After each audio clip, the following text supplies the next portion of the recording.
भारत के परमाणु कार्यक्रम का जिक्र होते ही एक विषय दबे पांव चला आता है, इसका श्रेय किस प्रधानमंत्री के खाते में लिखा जाए। तवज्जो अटल बिहारी वाजपेयी को ज्यादा दी जाए या पीवी नरसिम्हा राव को। विषय रोचक है, पर इस पर बात करने से पहले इस पर सहमति बना लेनी चाहिए। मुल्क किसी एक निजाम के बूते यहाँ तक नहीं पहुँचा है। किसी भी प्रधानमंत्री का योगदान और उसकी क्षमता कम ज्यादा हो सकती है, पर योगदान रहा सबका है। कुछ सवाल ऐसे होते हैं जिनके जवाब पूर्ण विराम के साथ नहीं, विस्मयादिबोधक चिन्ह के साथ मिलते हैं। प्रधानमंत्री का श्रेय वाला सवाल भी ऐसा ही है। इसका विस्मयादिबोधक चिन्ह वाला जवाब हमें 2004 के अटल बिहारी वाजपेयी के उस वक्तव्य से मिलता है जो उन्होंने नरसिम्हा राव के श्रद्धांजलि समारोह में दिया था। राव का देहांत 23 दिसंबर 2004 को हुआ था। 9 दिसंबर को उन्हें दिल का दौरा पड़ा था, जिसके बाद 14 दिनों तक वो एम्स में भर्ती रहे। उनके अंतिम संस्कार से 2 दिन बाद रखी गई श्रद्धांजलि सभा में अटल ने कहा, मई 1996 में जब मैंने राव के बाद प्रधानमंत्री की कुर्सी संभाली, उन्होंने मुझे बताया था बम तैयार है। मैंने तो सिर्फ विस्फोट किया है। राव ने अटल से कहा था, सामग्री तैयार है, तुम आगे बढ़ सकते हो। असल में राव दिसंबर 1995 में परीक्षण की तैयारी कर चुके थे, लेकिन तब उन्हें किसी वजह से अपना मंसूबा मुलतवी करना पड़ा। इसके पीछे कई थ्योरी गिनाई जाती हैं, लेकिन एक किस्सा ये भी है कि राव की मौत से कुछ महीने पहले जब पत्रकार शेखर गुप्ता उनका इंटरव्यू ले रहे थे और उन्होंने पूछा, आखिर राव क्यों परमाणु परीक्षण नहीं कर पाए, तो राव ने अपना पेट पर थपकी मारते हुए कहा, अरे भाई, कुछ राज मेरी चिता के साथ चले जाने दो। विनय सीतापति अपनी किताब हाफ लॉयन में इस किस्से का जिक्र करते हुए वो 3 थ्योरी बताते हैं जो राव के परीक्षण रोकने की वजह बताई जाती हैं। पहली थ्योरी, राव ने दिसंबर 1995 में परमाणु परीक्षण की योजना बनाई थी, लेकिन अमेरिकी सैटेलाइट ने पोखरण की गतिविधियां पकड़ लीं और अमेरिका के दबाव में राव को अपनी योजना आगे बढ़ानी पड़ी। भारत के प्रोग्राम पर परमाणु विशेषज्ञ जॉर्ज परकोविच की किताब भी इसी थ्योरी की तरफ इशारा करती है, लेकिन इसमें एक छेद नजर आता है। अगर राव दिसंबर 1995 में अमेरिका के दबाव में पीछे हट गए, तो वो 2 महीने बाद ही परीक्षण के लिए दोबारा कैसे तैयार हो गए थे।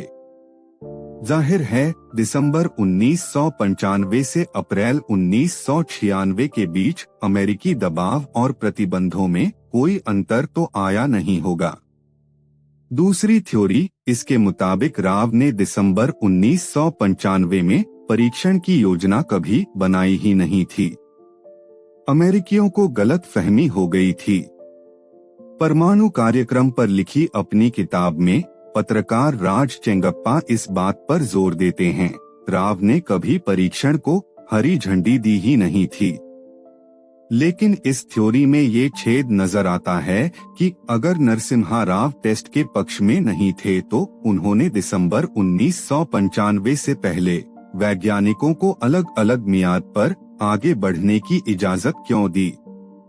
तीसरी थ्योरी, इसके मुताबिक नरसिम्हा राव जानते थे भारत पर अंतर्राष्ट्रीय प्रतिबंध लगने से पहले उनके पास परीक्षण का सिर्फ एक ही मौका था। ऐसे में वो दिसंबर 1995 में परमाणु बम और फिर अप्रैल 1996 में हाइड्रोजन बम का अलग अलग परीक्षण नहीं कर सकते थे। शेखर गुप्ता के मुताबिक 1995 के आखिर में वैज्ञानिकों ने नरसिम्हा राव को बताया उन्हें पूरी तरह तैयार होने के लिए 6 महीने का वक्त और चाहिए।